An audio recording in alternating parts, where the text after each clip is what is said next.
Well, everyone has to wear a mask in public under the governor's latest health order, but one worker in Albuquerque says enforcing that order led him being threatened by a customer with a gun. Action 7 News reporter Brandon Evans has this story you'll see only on 7.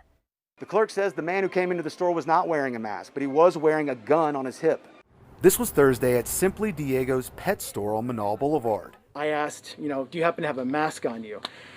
He said no, kind of dismissively. Cody Westfall walked me through what he says happened next. At that point, he stopped and kind of turned back around to me and asked, are you going to make me wear a mask?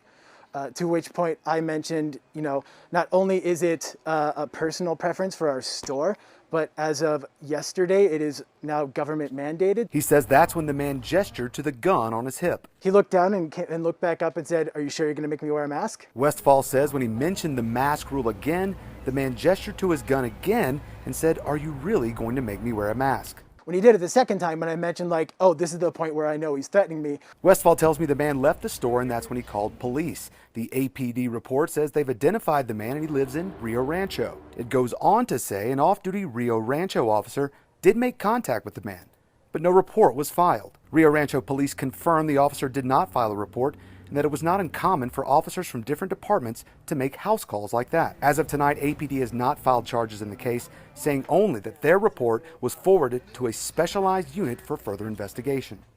The clerk says he wanted criminal charges filed not just because he felt threatened, because he felt that people who refuse to wear masks and take it to that level are a threat to everyone. Reporting, Brandon Evans, KOAT Action 7 News. And we also reached out to the governor's office about this situation, saying if these accusations are true, do police need to start cracking down on mask enforcement? But we have not heard back from her office.